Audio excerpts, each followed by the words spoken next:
Good morning, this is Jenny with Minors at Home, and I just wanted to come on and talk today about breast cancer awareness because it's definitely more than just pink. And just a disclaimer before I get started that, this is Minors at Home, my information, and this is not in any way meant to take the place of any kind of medical advice or anything that your doctor would tell you, okay? Minors at Home provides support, education, and guidance for cancer patients. So today, as far as breast cancer awareness, again, it's certainly more than just wearing pink.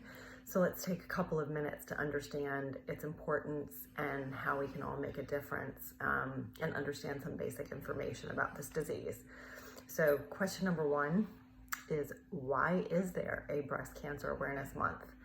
And the answer to that is that breast cancer is diagnosed approximately every 2 minutes in a woman in the US.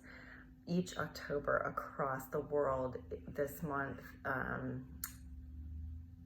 to increase awareness, support, and early detection and treat breast cancer, as well as palliative care for those who need it. So learning how you can educate yourself, your friends, and your family to spread the word about the risks and the signs of breast cancer, or provide support for those who have had or lost their fight, is certainly a key. Next question would be, who is at risk for breast cancer? So the answer for this, 1 in 8 women will develop breast cancer in their lifetime. And of course, the risk increases with age. So if a woman has never had children, or has or had her first children or child after the age of 30, according to the American Cancer Society, that risk again will increase. Okay, so studies show that women who have diets that are high in fat or who smoke also have an increase of that risk. So it's important to note also that about 80% of breast cancer occurs in women with absolutely no risk factors whatsoever. Then there's men. Men have about 1 in 833 lifetime risk of getting breast cancer, and they make up less than 1% of all breast cancers. So the risk for men is actually higher if they have a gene mutation or a family history of breast cancer, if they're of increased age, and if they have high estrogen levels, or if they have prior exposure to radiation. Next question, what can I do to check for breast cancer? It's a good question. So all women starting at age 45 should have an annual mammogram per American Cancer Society guidelines. So this again is a guideline for women that are considered to be of average risk. So if you're in good health, have not had any issues, or had breast cancer, a breast cancer diagnosis, or not in any high risk category.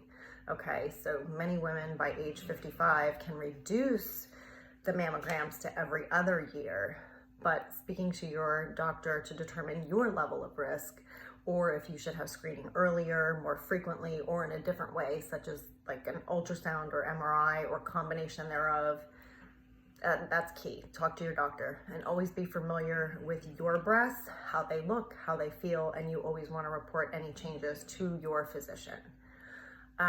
Next question, how do I lower my chance of getting breast cancer? So by eating a healthy diet, plenty of fresh fruits, fresh vegetables, similar to the Mediterranean style diet, limiting your alcohol intake, exercise regularly, maintaining a healthy weight, you can lower your risk. But unfortunately, there is no known way to prevent breast cancer.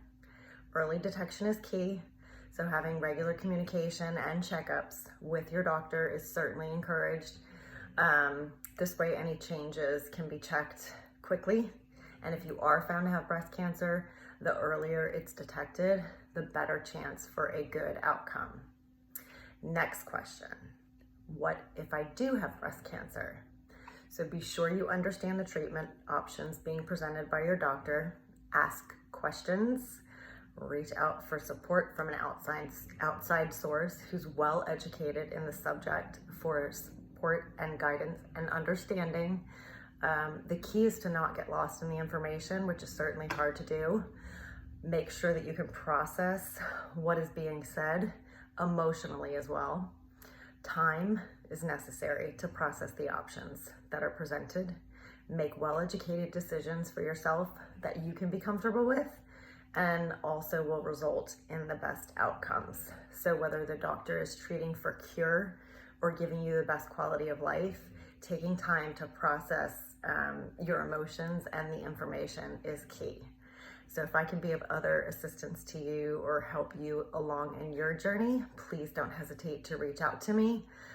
Again, my name is Jenny and I am the owner of My Nurse at Home, and I support cancer patients along their journey.